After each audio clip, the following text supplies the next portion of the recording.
Welcome to my channel Ali horror haunted story. कैसे हैं आप लोग? उम्मीद है आप सब लोग खैरियत से होंगे। अल्लाह पाक आप सब लोग को खुश रखे और अपने माँ बाप का साया हमेशा आप लोग पे सलामत रखे। मेरा नाम अली है और मैं आपकी भेजी गई स्टोरीज को नरेट करता हूँ। आज मैं आपसे एक स्टोरी नरेट करने वाला हूँ। ये स्टोरी हमें कसूर से अब्दुल्ला ने शेयर की है। स्टोरीज बहुत खौफनाक है, जिनको डर लगता है वो आयतल कुर्सी पढ़ ले। बढ़ते हैं अपनी स्टोरीज की तरफ। अस्सलामुअलैकुम, मेरा नाम अब्दुल्ला है। मैं कसूर का रहने वाला हूँ। मैं एक स्टूडेंट हूँ और आपकी कहानियाँ भी बड़े शौक से सुनता हूँ। उम्मीद है अली भाई आप खैरियत से होंगे। आज आपको अपनी आप बीती बताना चाहता हूँ।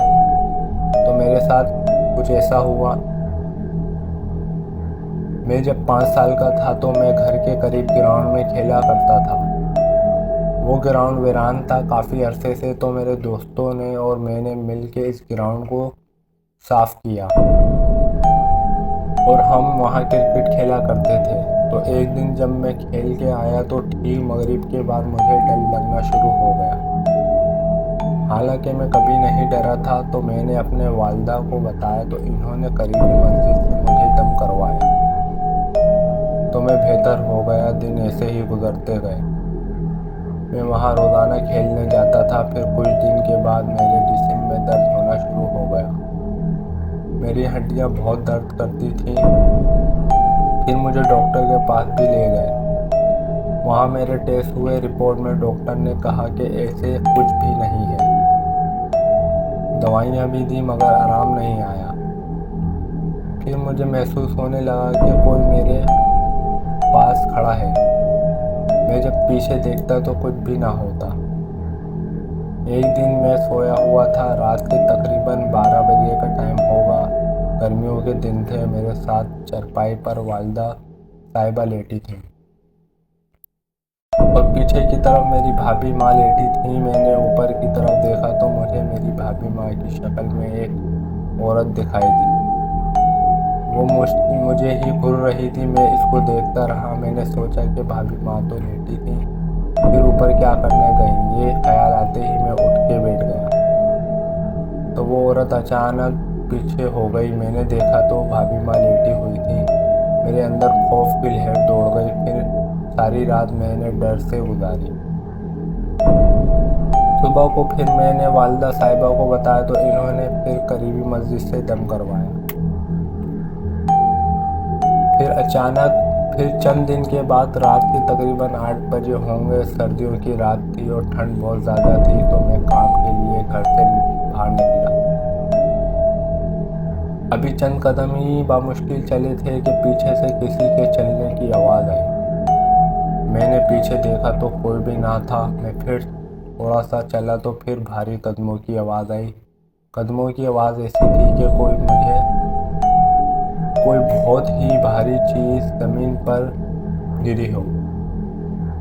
मैंने फिर पीछे देखा तो कोई भी ना था। फिर मेरे दिल में खौफ पैदा होने लगा। मैंने आयतल कुर्सी का फिर शुरू किया तो कदमों की आवाज़ आना बंद हो गई।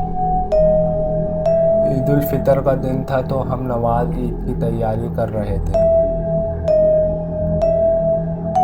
किसी ने दरवाज़ा खटखटाया। मैं गया तो ये मलंग बाबा ठहरे थे। मैंने इनको पैसे दिए तो इन्होंने कहा मुझे चाय पीने का दिल कर रहा है, मैं पैसे नहीं लेता।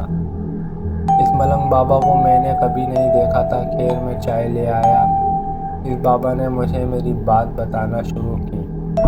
वो चाय का घूंट पीता फिर मेरी बात करता। आखिर में जब इस बाबा ने चाय पी ली तो इसने कहा, बेटा दुनिया जोर लगाएगी तुझे जलील करने की, पर कुछ कर ना सकेगी। मुझे कहा कि जा प्याली दे आ।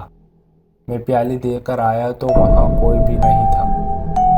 मैंने गली में भी देखा, कोई भी नहीं था वहाँ। इसकी बातों की मुझे इस वक्त समझ आने लगी। लेकिन कुछ दिन बाद मैंने देखा कि जो भी मेरे खिलाफ बात करता इसका नुकसान हो जाता। एक दिन मेरे बहुत ही करीबी दोस्त ने मेरा दिल दुखाया तो अगले दिन वो बीमार हो गया और काफ़ी दिन तक बीमार रहा। मेरे जिस्म में दर्द रहता था, मेरी हड्डियां दर्द करती थी। मैंने किसी को ना बताया मेरी हालत। काबिल रहम हो गई थी और मैं दिन में हर 3 घंटे बाद खाना खाता था और 3 रोटियां खाने के बाद भी भूख नहीं मिटती थी। मैं बहुत मोटा होता गया। मुझसे चलना भी माहौल था क्योंकि हड्डियां कमज़ोर हो गई थी। मैं बहुत रोता था और दुआ करता था कि मेरे प्यारे अल्लाह कोई सबब बना। मैं क्रिकेट खेलता था। मैंने अपने स्कूल को बहुत से मैच जितवाए थे। मैं फास्ट बॉलर था और मेरी हालत इतनी ख़राब थी कि बैट तक नहीं घुमा सकता था और ओवर में जब मैं बॉल करवाता तो बिल्कुल नॉर्मल स्पीड से बॉल जाती। मैं बहुत परेशान था कि ये क्या बन गया है। हमारा जो पुराना घर था वहाँ पर जिन थे। मुझे अपने घर में कभी भी कुछ महसूस नहीं हुआ, लेकिन जो हमारे घर की छत थी वहाँ मुझे बहुत डर लगता था। मैं छत पर जाने से भी डरता था और मुझे वहाँ पर खौफ भी बहुत आता था। मतलब हमारे घर की छत पर रहते थे जिन। फिर हम लोगों ने किराए का मकान लिया। 2 घर ज़रा वीराने में था। वहाँ पर 2 या 3 घर और थे।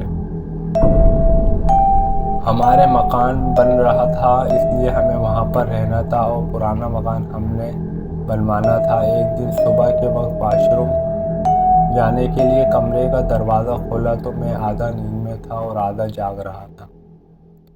तो सामने ही लेकर कीकर का दरख्त था। मेरी नज़र अचानक से इस दरख्त पर गई। मुझे वहाँ पर 2 साए दिखाई दिए। छोटा साया आगे आगे भाग रहा था और बड़ा साया इसके पीछे पीछे भाग रहा था। इसकी नज़र जैसे ही मुझ पर पड़ी वो छोटा साया भागता हुआ रुका और वापस कीकर के दरख्त के पास आया और आंखों से ओझल हो गया और बड़ा साया भी इसके पीछे पीछे था। वो भी दरख्त के पास आया और गायब हो गया। मैं अपने अब्बू के साथ वाली चरपाई पर भी नहीं सो सकता था। सर्दियों के दिन थे और घर पर मेहमान आए थे तो मुझे अब्बू के रूम में सोना पड़ा। रात तकरीबन 12 का टाइम होगा जब मुझे अचानक से एक हाथ दिखाई दिया। इस हाथ के ऊपर खाल नहीं थी। मेरी अचानक से फिर आँख खुल गई और मैं खौफ की वजह से सारी रात नहीं सो सका था। मेरे अब्बू जान को भी जिन थे। इनको कभी भी कुछ नहीं कहते थे। मुझे वो बहुत तंग करते थे। अब लोगों को एक और बात बताता चलूँ कि हमारे घर में एक चारपाई थी सुर्ख रंग की। इस पर कोई भी नहीं सो सकता था। एक दिन मैं सो गया। इस पर आधी रात का टाइम होगा। किसी ने मेरे पाँव को छुआ। मेरी आँख खुल गई। देखा कुछ भी नहीं था। मैं फिर सो गया। फिर मुझे किसी बच्चे के हाथ महसूस हुए। फिर मेरी आँख खुल गई। देखा कोई भी नहीं था। सारी रात मेरी इसी तरह गुजर गई। जब भी मेरी आँख लगती तो कोई चीज़ मेरे पाँव छूती और मेरी आँख खुल जाती। यहाँ पर बच्चों के हाथ महसूस होते। मैं कुरान पाक की तिलावत नहीं कर सकता था। मैं जैसे ही कुरान पाक की तिलावत शुरू करता तो मेरे अंदर बेचैनी शुरू हो जाती और पेट में दर्द शुरू हो जाता था। कई बार सोचा कि खुदकुशी कर लूं पर मैं खुद पर कंट्रोल किए रखा। मेरे 12 क्लास के पेपर थे बोर्ड के। मेरी हालत बहुत ख़राब थी। मेरा जिस्म दर्द करता और हाथ कांपते थे। चला भी नहीं जाता था। मेरे अंदर इतनी हिम्मत भी नहीं थी कि मैं सेंटर तक चल के जाऊं। बहुत मुश्किल से कदम उठा पाता था। फिर एक दिन अब्बू किसी आलिम को लेकर आए। इन्होंने मेरे माथे पर हाथ रखा और एक छुरी मंगवाई। छुरी इन्होंने अपने हाथ में पकड़ ली। मैंने सोचा आज मेरी खैर नहीं। फिर इन्होंने अमल शुरू किया। मैं इनका अमल सुनता रहा। मैं डरा हुआ था। अमल ख़त्म होने के बाद इन्होंने कहा बेटा कुछ महसूस हुआ? मैंने कहा हाँ बस हल्का सा दर्द हुआ। तो इन्होंने कहा कि इस बच्चे को कुछ नहीं है, आपके घर में है जो भी है। खैर वो मुतमईन नहीं कर सका। फिर एक दिन कारी सद्दाकत साहब हमारे घर मिलने आए तो भाई ने इनको बताया। तो इन्होंने कहा कि मैं 2 या 3 दिन बाद बताऊंगा। फिर इन्होंने हिसाब किया और बताया कि इसको 7 जिन्नात हैं। 3 जिन और 4 जिन्नियाँ हैं इन्होंने फिर मेरा इलाज शुरू किया। मैं पेपर में पड़ा हुआ पानी लेके जाता। जब मेरे हाथ और टांगें कांपना शुरू होते तो मैं पानी पीता तो सुकून आ जाता। इसी तरह मैंने बोर्ड के पेपर दिए, फिर मुझे कुछ इल्म भी बताए। वो जब मैं करता तो औरतों की आवाज़ें आती और मुझे गालियाँ देती। इन्होंने चोरियाँ भी की, मेरी जेब से पैसे गुम हो जाते। एक दफ़ा मैंने कमीज़ उतारी और पानी पीने गया, वापस आया तो जेब से 2000 रुपये गायब थे।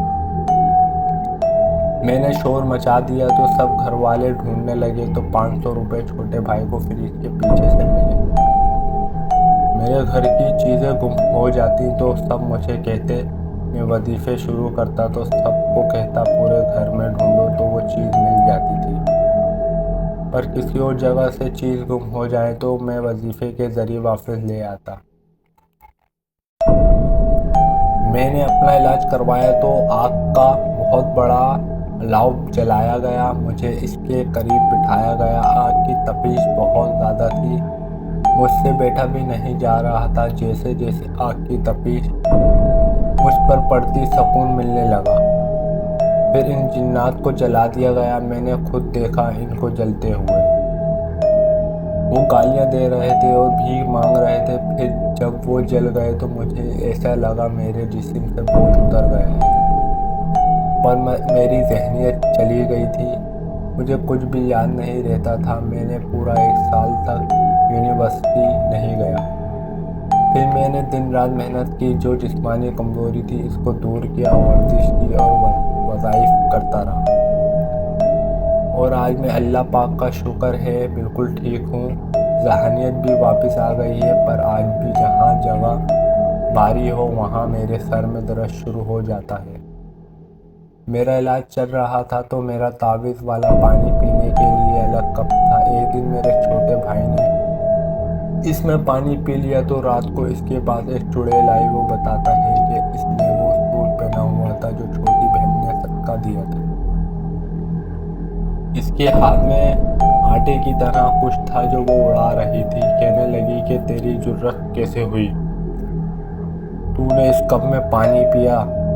तू इसने कहा मैं तुझसे नहीं डरता, वो मेरा भाई है। इसके बाद इसने आयतल कुर्सी का फिर शुरू किया तो चीखें मारती हुई भाग गई। ये थी अब्दुल्ला भाई की स्टोरी, उनकी आपबीती। स्टोरी कैसी लगी आपको? अगर पसंद आई है तो मुझे कमेंट में बताएं। और आप भी अपनी स्टोरी मुझसे शेयर करना चाहते हैं तो डिस्क्रिप्शन में मैंने व्हाट्सएप और जीमेल दी हुई है। आप मुझे स्टोरी वॉइस के ज़रिए या लिख के भेज सकते हैं।